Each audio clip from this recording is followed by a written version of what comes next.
How would you describe fall? Carved pumpkins, crunchy leaves, a chill in the air, over the garden wall. The vibe of this show is autumn, and the visuals are only the beginning. Over the Garden Wall is like a good painting. At first, it's visually stunning and impressive, and you can imagine all the hard work that went into creating it, and you can enjoy it as it is. But if you stop for just a moment and look at it, really look at it, you will start to see more. Details that at first were glossed over or looked past start to come to light and give new meaning to the overall canvas. To me, this is what it's like watching Over the Garden Wall year after year. Things that I thought were just funny quirks or little visual details are actually vital elements to the story. Silly songs and strange dreams are actually crucial details and a glimpse into the subconscious minds of our characters. This show is packed with little details that all mean something to someone in the story, and I want to talk about all of them, at least all the ones I've found so far. But before we dive into spoilers, I do just want to talk about the show in general because it is just so perfect. When talking about Over the Garden Wall, you can't say enough about the visuals. The deep dark forest our story takes place in is oozing with atmosphere. All of the little cottages, taverns, and the mill feel lived in and as cozy as can be. The woods themselves are dark and foreboding. It pulls you in deeper into the trees and wants to never let you go. The show brings you into a time past that never existed. Clues lay in every dark corner. It's all there for you to find. And of course, you can't bring up the show without mentioning the music. All of the songs are so good. They aren't just fluff or a way to push the plot along. Many of the lyrics genuinely give you clues and hints into what's going on beneath the surface of what's shown to the audience. Paying attention to these is one of the best ways to gain insight into the themes of the story, as well as lore that's hidden in plain sight. Speaking of in plain sight, the characters. All of the characters have so much visual personality. Wirt and Gregory's costumes fit their characters so well, and all the other humans feel like they're ready for Halloween, even though they're just wearing their simple, everyday garb. Even the animals feel this way. The inexpressive face of the frog, who just goes along with Gregory throughout the story, fits his nonchalant attitude. I became very nonchalant, but this is what y'all wanted, right? Beatrice's simple yet bold features fit her expressive and confident personality, and this goofy horse looks goofy. It all just works, and every element comes together to make the experience as a whole greater than the sum of its parts. But why is Over the Garden Wall so appealing? What keeps people coming back every year? It's been a decade since the show released, and nothing since has topped this fall masterpiece. I think what truly separates this show from the rest are the mysteries at its core. Yes, the show does have an ending, but what you get out of the conclusion of the story corresponds with how much effort you put into understanding the nuances of it. The deeper you understand the world, the more interesting everything within it becomes. But in order to explain all that, I'm gonna have to talk spoilers. So if you haven't seen the show, go do so, and then sprint back to hear all the answers to your questions. We're going episode by episode and unraveling all the mysteries that reside over the Garden Wall.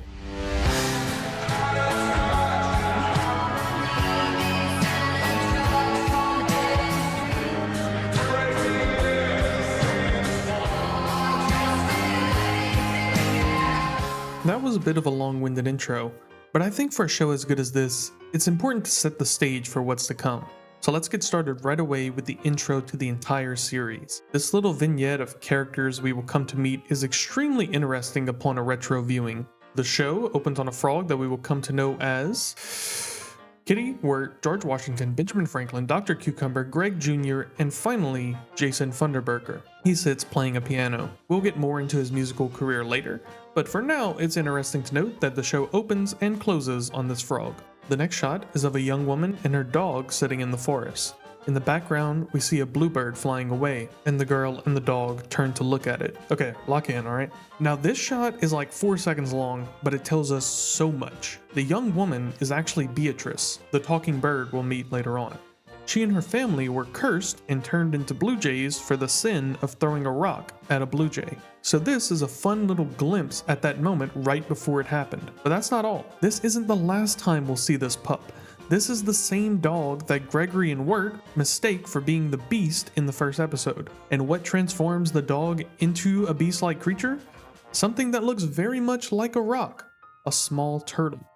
it's likely that the dog was punished in this way for being a part of the bird scandal. Even though obviously the dog had no agency in that situation, it's common in a lot of myths and folk tales that those adjacent to the story are affected by it just as much as those who caused it. Another piece of info we can infer from the shot is that the dog's home is the mill, and if it's Beatrice's dog, that means the mill is where Beatrice and her family live. And as the woodsman says, I found this homestead abandoned.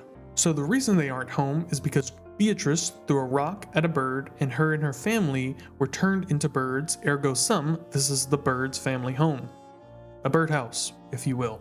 Okay, how far are we into this episode? Oh, this might be a long video. I promise I won't hyperanalyze every frame of this show, but the prologue is so packed with fun details, I think it's worth it to slow down just for this portion. Next shot is a black cat drawing a carriage driven by turkeys with pumpkins in the art portion. Listen, we'll come back to this, but I'll just say this now and explain it later. The cat is death. Moving on, the third shot shows us a kinda circus act play thing. It is important for two reasons. The first is that the horse, which we'll meet in a later episode, his name is Fred. Everyone say hola to Fred. The second important thing is the gorilla. This confirms a character's whereabouts that we learn about later on. Again, I'll get into it when the show gets to it, but it's cool to point out these details if you already know what's coming.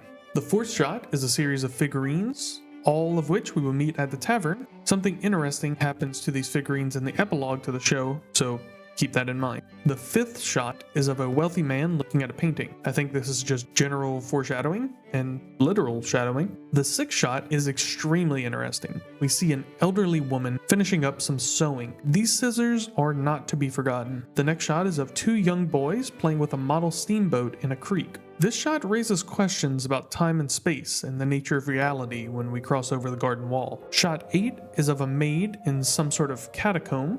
The maid we'll meet later on, but the fact that she is in a catacomb is so interesting. Later on, we will see the gang digging in a field and uncovering skeletons. Catacombs are underground graveyards, so are they digging into the catacomb to free the dead? Something to think about. Next, we see a fish doing a little fishing. Really makes you think about your place in the world. All good fairy tales begin with a sin, a simple act of wrongdoing that upsets the balance of the world. The final shot of the prologue is of a young woman gazing out into a deep dark forest, a forest that is luring her away from the safety of her home and family. Now, onto the actual episode. Well, welcome to the unknown, boys. The story opens on two brothers walking in a dark forest. Wirt and Gregory are both oddly dressed, and Gregory is carrying a frog. The two brothers wander the forest until the elder, Wirt, realizes that they are lost and don't know their way home. Upon rewatching, this part has a new depth to it. Because we know the brothers aren't lost necessarily, they are passed out underwater, and this place they are existing in is a sort of hallucination or maybe even some type of purgatory. Stumbling their way through the woods, the brothers happen upon a woodsman chopping down a strange tree. The tree appears to have dark black sap oozing from it, and it's hollow inside. The woodsman is only collecting sticks from the tree, probably since there is no interior wood. We are briefly introduced to Beatrice, and then the woodsman finds Wirt and Greg. He warns them that they should leave the forest and brings them back to his mill. One odd thing about this sequence is the presence of Beatrice, the woodsman, and the turtle. Now this is kind of out there, so you can tell me if I'm just yapping, but it feels strange to me that all three of these characters exist at the same time. For some reason, the woodsman and Beatrice feel farther apart in time to me, almost as if time doesn't exist over the garden wall, like these characters are stuck here until someone comes along to intervene and save them from their own mistakes. Anyway, back at the mill, the woodsman explains his plight of keeping the lantern burning at all times and warns the brothers of the beast. Wirt and Gregory briefly discuss incapacitating the woodsman before Greg heads out to find his pet frog. Unfortunately for Greg, earlier he placed a piece of candy on a turtle which Beatrice's dog has consumed. Wirt finds Kitty, but he has also attracted a monster from the forest.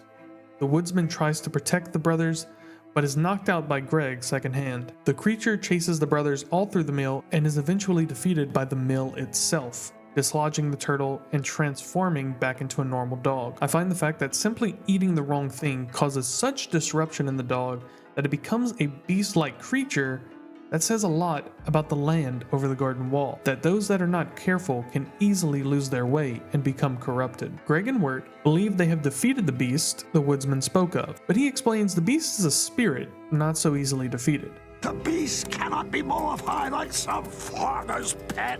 The woodsman must head back into the forest to find more Edelwood and extract their oil to keep the lantern burning. But he points a way for Gregory and Wirt to follow, which should lead them to a town. They head off under the upside down half moon, and episode 1 concludes. Say, aren't you a little too early? Oh man, I am a yapaholic today, huh? Well, luckily I won't have to go into so much depth for most of these episodes, but there are a few that really stand out and deserve to be examined closely. Episode 2 is actually one of those episodes, so the Yap train keeps rolling. It's actually my favorite episode of the entire series. The pumpkin fields and the dark mystery behind this episode embody everything I love about this show. But I'm not really going to talk about it beat by beat, I'm more just going to talk about the parts of the episode I find interesting and that help us understand what is really going on at Pottsfield. The main residents of Pottsfield are these pumpkin people, and on the title card we see a pumpkin that looks an awful lot like Gregory. I'll come back to this shortly. Upon entering the town, it appears to be abandoned except for this turkey, but as the gang look closer, they find the residents of the town in a barn creating some sort of giant pumpkin effigy. Did I mention all the residents are also pumpkin people? Well, actually, they're not, but we'll get to that. One of the pumpkin residents comments on how Wirt is too early. Say, aren't you a little too early? That he isn't ready to join them just yet. That is because Wirt is still among the living. But just a second, the pumpkin people decide the brothers should be punished for trespassing on their town and trampling over their crops. Luckily, their sentence is pretty light. The brothers basically just help out with chores for a few hours. However, it's the final chore that I find intriguing. They are sent to dig holes in a field. Gregory unearths a skeleton, and Wirt draws the conclusion that they are digging their own graves. However, this isn't really correct. They aren't digging their own graves, rather they're digging up other people's graves. And if you look closely, Wirt's hole is much deeper than Greg's, and he hasn't come across any skeletons yet. I only point this out to say that perhaps they aren't digging up graves at all. They're actually digging down into the catacombs we saw from the intro. That would explain why there are bodies at different depths. Suddenly, the skeletons Gary and Edward exhume themselves and put on pumpkin heads to join the others, showing that the town is inhabited by the dead, which come back to life for this party or harvest, as the townspeople call it. Intentionally, I'm sure, this harvest takes place on Halloween. Now, these final parting words between Enoch, the giant pumpkin, and Wirt are extremely important. He asks Wirt, "And what about you? You sure you want to leave?" I think if Wirt would have agreed to stay here, he would have never been able to leave. I don't think he would have dropped dead or grown into an Edelwood tree, but I do think this acceptance of death would have kept him over the garden wall, and he would have become a resident of Pottsfield, just like the rest of the skeleton pumpkins. But calling back to the title card where we see Gregory as a pumpkin, it's clear that death is in no rush. Enoch says that they will join him eventually, Well, you'll join us someday. and the image of Greg as a pumpkin reinforces this. Death comes for us all eventually, so you can accept it now or later, but either way, you'll join the harvest all the same. Okay, let's talk about Enoch. Enoch is not a skeleton like the rest of the residents. He is the cat that we saw in the intro and dancing during the festival. Now, the fandom says the cat is a necromancer. However, I disagree with this. I think the cat is the embodiment of death in the Over the Garden Wall universe. Its proposal for Wirt to stay wasn't just an invitation, it was an offer for Wirt to agree to let his soul go to rest. But don't get it confused. I don't think Enoch is related to the beast, or that if Wirt had chosen to stay, it would have been the same as surrendering to the forest. I think Enoch is a much more benevolent, or at least non-malicious entity that was simply offering Wirt a chance to set his soul to rest. I say this because the residents of Pottsfield aren't terrifying, twisted, hollow tree, leaking black ichor. They're just peaceful, or mostly peaceful, old souls that come back once a year to party. There's also a Enoch in the Christian Bible, but his story doesn't really fit the character at all. I think they just have the same name. And there's also Enochian magic, but it's like angel writing or something. I don't know. I thought the name Enoch was so specific that it would be some sort of reference, but as far as I can tell, it's just a unique name chosen for the feline betrayal of death. Moving on. A is for the apple that he gave to me. Episode 3 is definitely the most abstract and confusing episode thus far. It takes place in a school with a teacher who is having relationship problems, Oh, Jimmy Brown, why did you have to leave me so? and students who are wild animals in clothing. In this series, we do see animals in clothing sometimes, but these particular animals appear to be the wild kind and don't really fit into a school. I think this episode is more of a lesson about how you create your own problems and how the solutions to all those problems can be right in front of you, but you are so blinded by the way you perceive the world that you can't see them at all. We will see these themes come up again later, but for now, here's the rundown. With my father threatening to close the school and that wild gorilla on the loose. I'm not going to talk too much about this episode, but I will explain what's going on, if that makes sense. Communication is the key to solving most problems. You see, the problem is the school isn't making money, and the teacher's father is going broke trying to keep it open, so he has to sell instruments in order to afford the school. Side note, I love the portrayal of the father in this episode. When he's with his daughter, he's this giant, imposing, dark figure, but when he's on his own, he's a frail old man with his problems laid bare before him. Anyway, back to my point. As Gregory demonstrates, if the teacher and the father would stop trying to force the animals into learning and instead let them play the instruments he's trying to sell, their money problems would be solved. This communication issue extends to the teacher's love affair as well. She portrays her man Jimmy Brown as a man that ran away with her heart, but actually he's just stuck in a gorilla suit. He says he got stuck in it trying to make enough money to buy her a wedding ring while working for the circus, and this sounds far-fetched, but from the intro, we see that he's actually telling the truth. The point is, if you focus on the real issues and not the ones you create for yourself, you can actually accomplish the things you set out to do. Wirt is actually experiencing this as well, and those issues start to well up at the beginning of this episode, but they're sort of brushed aside to make room for the school story. This is the first of a saga of 3 episodes revolving around Wirt's internal struggle, but I'll save talking about those too much until the next episode, which is coming up right now. Ooh, the beast is out there. It is a dark and stormy night, too frightful and dangerous to be traveling, so the horse cart stops at a tavern to rest for the night. 3 very important plot points are present in this episode. 1. The tavern is a place to discover who you are, to come into your own. Even if you are the lowest of the low, you may still find yourself here at the tavern. All of the figurines in the intro are characters we meet in the tavern, but it does look like there's a spot missing. These people know who they are, even if it's simple, or wrong, or painful, they're true to themselves. 2. The tavern is Wirt's subconscious. It manifests in a much different way than Gregory's, but that makes sense given how grounded and down-to-earth Wirt is compared to Gregory's childlike and imaginatory way of looking at the world. This tavern is a place for Wirt to discover who he is at the core of his being, and through telling his story to the patrons, he learns he is a pilgrim, a traveler on a sacred journey. I know what you are. You're a pilgrim. A journey to discover not just new lands, but also to discover himself. This revelation isn't the end of Wirt's journey, it's pretty much the beginning. He will continue it later on, but for now, we have something more important to examine. The third point. 3. The barmaid's song. Once your will begins to spoil, he'll turn you to a tree of oil. This song pretty much spells out the main threat of the entire show. The beast lures travelers into the forest and turns them into a tree of oil to fuel his lantern. All of the patrons of the tavern know this and know to be wary of the beast. The only thing they don't know is that the woodsman has fallen into the beast's trap and now does the work of the beast for the beast. This is why they are confused when they say, He who carries the dark lantern must be the beast. since the woodsman does the will of the beast, he pretty much is the beast. He just doesn't lure others into the woods as the beast does. The woodsman believed the beast lies, and now he is no better than the beast himself. And there's one more minor thing that I think is worth pointing out before we leave the tavern. This little guy says, You don't need directions, Pilgrim. You follow that compass inside your heart. Wirt takes this literally and says they still need directions. But I think those were literal directions, and Wirt didn't understand the same way he didn't understand the Song of the Beast.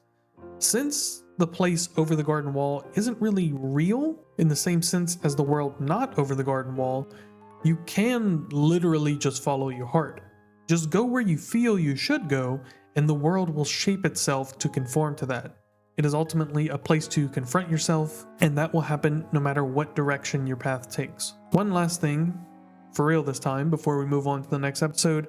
As the episode closes, we get to see a confrontation between the Beast and the Woodsman. I think this is the Beast regretting letting the Woodsman take his lantern. The Beast is either the lantern itself or needs the lantern to keep on existing. And in the past, the Woodsman has kept it lit. But recently, with the mill being destroyed and the burning of this Edelwood tree, the Woodsman is failing at his given duty, and the lantern is at risk of going out. I think the Beast is ready to take the lantern back, but he can't show weakness to the Woodsman, or else he risks revealing that he relies on the lantern as well. The Beast intimidates the Woodsman. Now, this is an outward showing of a threat from the Beast, but is actually an act of fear. We already stole a horse. Hey, guys. Yeah, I don't know. I don't have too much to say about this episode. Crazy old rich man lives in rich man house, and the gang has to trick him into giving them 2 pennies. You could say that it's easier to get what you want by helping others, since helping the 2 rich people realize that they were not seeing specters, but actually each other, results in Wirt and Greg getting the money that they need for the ferry. But then Gregory just throws the money away anyways, so yeah, I don't know what to make of this episode, to be honest. It feels like more of your standard cartoon episode where everything that happens in the plot has to be reset by the end of the episode. Nothing too permanent happens except that Fred gets a new job as a delivery horse. I've got a real job now, T-Horse. And is no longer a part of the party. Not a bad episode, but not as deep as the others in my opinion. The first half of this episode is a little surreal. We see the gang aboard a steamboat that the 2 boys were playing with in the creek during the opening. This is the part of the story where it's time for George Washington to shine. No, not that one. The frog that Greg has been carrying. Although he's been a member of the gang since the very beginning, he's had very little to do. I think the main point of this boat ride is to talk about fitting in, something that Wirt is really struggling with. We see George the Frog start to conform to the standards of frog society. But while he achieves success and is accepted by his fellow amphibians, ultimately he decides to give up that life and to continue his journey with Wirt and Gregory. Maybe sometimes the rewards of success just aren't worth it, and you'd rather just be you. Anyway, George has a great singing voice. A single soul sets his voice singing. But the real meat of this episode is the latter half. In every story, there comes a point of betrayal, where a once loved character is discovered to have ulterior motives that put the larger plot at risk. In this story, that character is Beatrice. During the night, while Gregory is taking a mud nap, Beatrice sneaks off to visit Adelaide of the Forest, a witch who promised to cure Beatrice of her bird affliction, but at a cost. A child servant to have its brain scooped out and turned into a mindless thrall. Unknown to the brothers, Beatrice has been leading them to their doom. The witch snatches up the boys and things are looking bleak. But to fully explain my thoughts on Adelaide, we have to bring up some plot points from the next episode. Because in that episode, we meet Adelaide's sister, Auntie Whispers. Now between these 2, which would you guess is a bad guy? Well, there's actually this saying, to be honest, I have no idea where this is from. I just see people making Griffith and Guts edits with it on TikTok. It goes like this.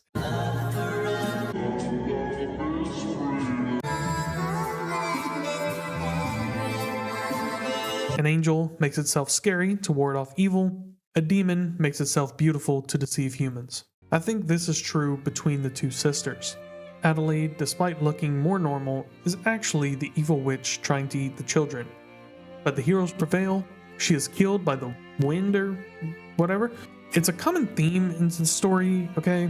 Evil appears powerful and unconquerable, but is actually just using fear and intimidation to appear so, and is really the weakest of all. But I don't want to get into that too much because I want to save it for the final encounter with the beast. So let's pretend we didn't see that part and move on to episode 7, The Ringing of the Bell. I told you boys to stay away from her.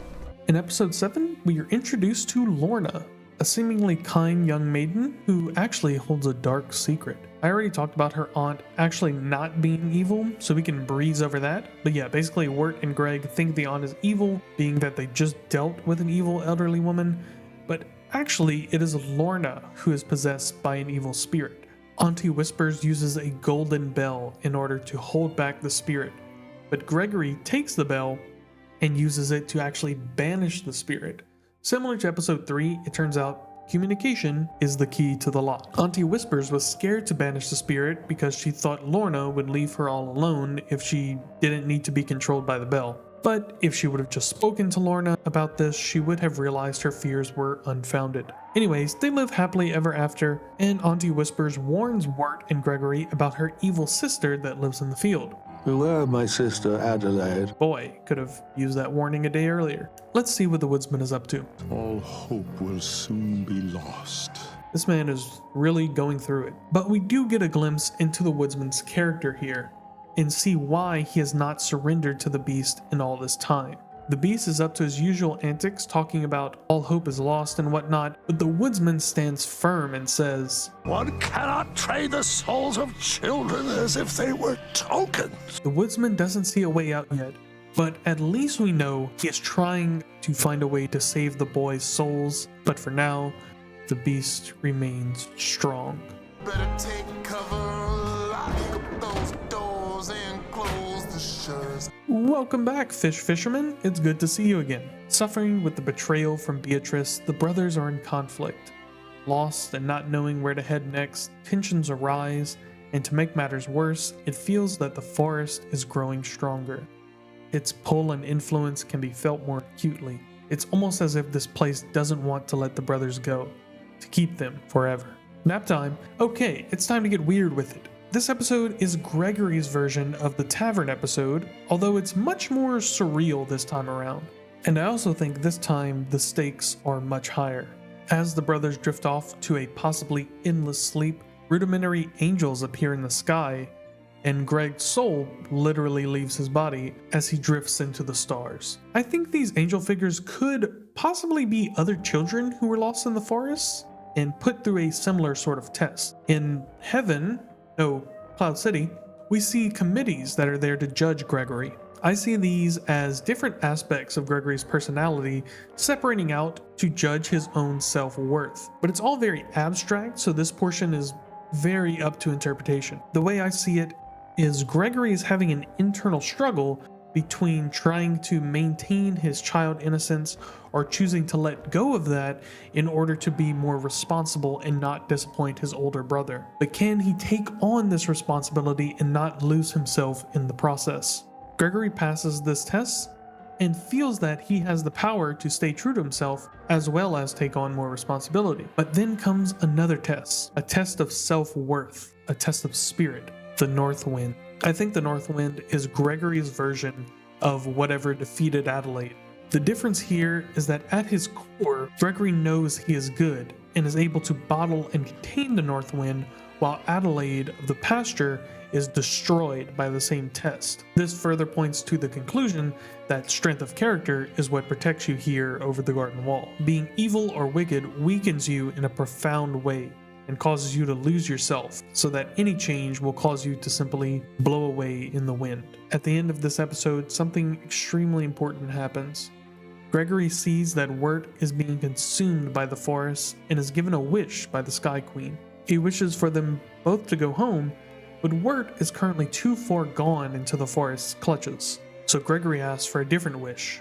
Now we don't get to hear the wish, but I am going to speculate on what I think the wish was. The obvious wish would be for Wirt to be saved from the forest, but being as everyone in the series is terrified of the forest's influence and the magical lady can't send them home while the forest has control of Wirt, I don't think that wish is possible. I think Gregory's wish is to be given a chance to defeat the forest itself. This comes in the form of facing the beast, which Gregory heads off to do. I don't know exactly how he would have phrased it, but at its core, I believe that is what his wish is. That tape has got poetry and clarinet on it, Greg.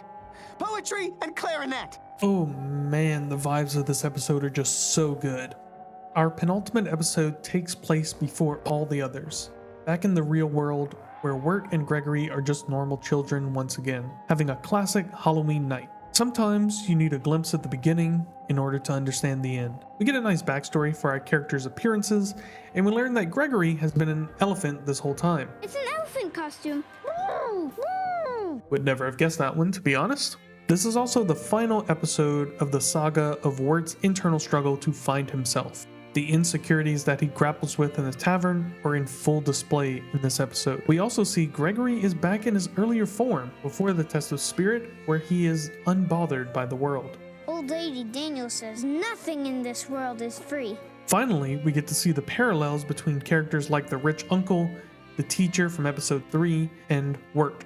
Wirt perceives his reality as harsh and unforgiving, when in actuality, everyone seems to generally like him. I don't know what he said, but it wasn't true. Oh, Hayward, how's it going? He's filled with anxiety about every decision he makes, and is torn between his want to confess his feelings for Sarah and his fear of showing his inner self and being rejected. Throughout the series, Wirt constantly bemoans Jason Funderburker, Sarah and Jason Funderburker, saying that he has his life together, and how could Sarah ever like him when Funderburker is so put together and awesome. And then we see this guy, and he's just the most nerdy guy ever. Because there's one right behind you. I'm just kidding. It's okay, Funderburker.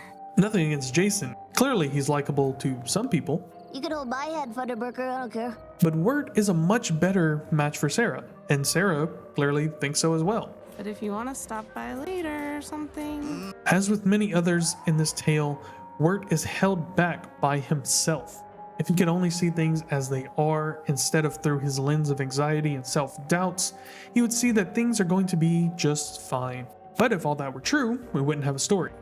And it's impossible for him to see clearly at this time. So over the garden wall they go, and on the path of growth and self-progress they step foot. Wirt awakens once again over the garden wall, cozying up in a tree with Beatrice's family, but now he knows complacency won't save him or Gregory, so he puts aside his ego and steps out into the cold to find his brother, and grows into a better person in the process. Also, side note, I think it's kind of messed up that he brings Benjamin Franklin with him here. He could have just let him stay warm with the Bird family, but whatever, he's part of the gang, I guess, so he's obligated to come. I didn't know this is where the Earwood trees came from. Wow, this has been quite a journey, and we're almost at its end. But the final episode is absolutely packed, so let's get into it, shall we? The Unknown is such a perfect title for this finale. Everything the brothers have gone through culminates in this final trial, and neither of them knows what the outcome will be. Finally, we are back with Gregory, and we see that he has been dancing with the Beast.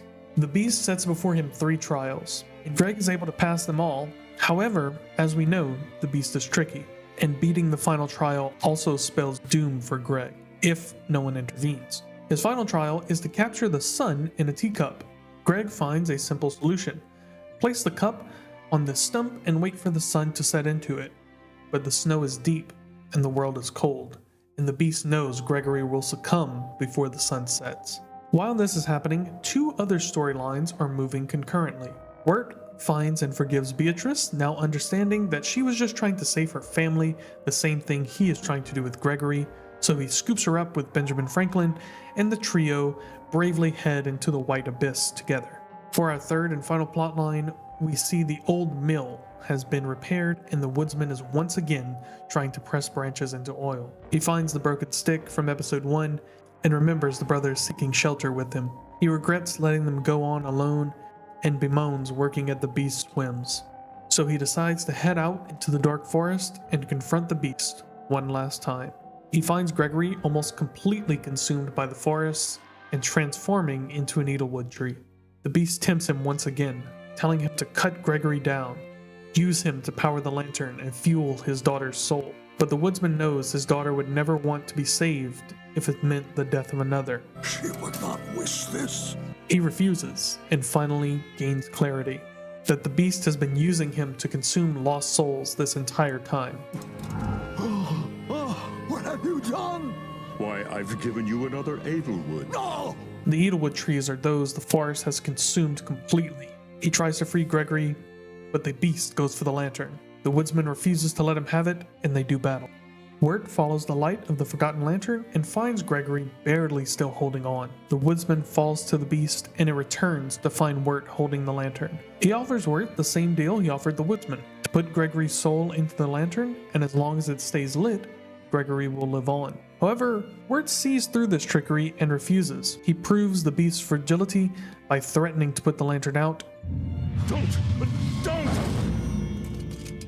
This enrages the beast, but he cowers, knowing if he attacks, the flame will go out. Now comes a very important moment. Rather than blowing out the lantern and killing or destroying the beast, he simply hands the lantern over to the woodsman, knowing his purpose is to save his brother, not to battle this creature of darkness. He takes Gregory and they head off, overcoming the influence of the beast in the forest and choosing to live on.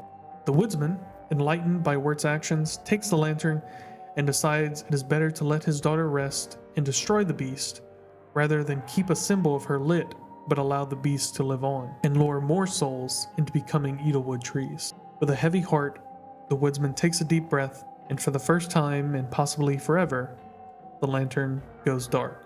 No! Woodsman! Back in reality, Wirt finally wakes up beneath the water and saves Gregory and Jason Funderburger, the frog, not the guy, and they are rushed to the hospital and awake surrounded by their friends. Even though it was only minutes for everyone else, for Wirt and Gregory, much more time has passed and they have grown immensely. Wirt is no longer enslaved by his anxieties and is able to finally ask Sarah to come and listen to his tape with him. Gregory's growth isn't as apparent in this moment, but it's more of Wirt's time to shine. Gregory's growth was shown when he went out to face the beast. Okay, now things get really confusing. The epilogue. We see the woodsman sulking at his cabin, mourning the loss of his daughter when she comes out of the cabin as if she was waiting for him to return all along. I don't know about this. There are a couple interpretations here. Either the beast never had his daughter at all and merely tricked the woodsman into working for him, or by putting out the lantern, the woodsman ceased to be along with the beast, and this is him meeting his daughter in the beyond. The first interpretation is happier, but personally, I think the second is probably the truth. It feels as though if his daughter were alive, he would have found her during his time working for the beast, but I don't know. What do you think? We also see the fisherman doing his thing, and he catches a turtle, which is a nice wrap up for that minor character. We see Lorna was true to her word and stayed with Auntie Whispers after her ghost was exorcised. They are happily having tea together. One of the frogs is staying warm under the mud, hinting that Gregory may have been carrying different frogs around throughout the series, but I think this is just one of the frogs from the boat. We see the rich woman admiring a portrait of the uncle and Fred, possibly meaning that they have moved on, but this is such a short scene and she appears to be happy, so maybe it's just a new portrait. Finally, the figurines are complete, symbolizing that Gregory, Jason Funderburger, Beatrice, and Wirt have all discovered who they are. I like this scene. The teacher and Jimmy Brown are happily still together and enjoying the circus. And back at Pottsfield, the skeletons are once again resting, and the cat, or Death, pops out from its costume. We see that Beatrice got her happy ending, and her dog are admiring the snow from inside their warm house. You could almost call it a nest. She joins her family at the table, and they share a dinner together at the mill. And lastly, we see the rock, the inciting incident, finally put back where it belongs, restoring the balance and ending this story. So with the story over, there are still a few questions to be answered.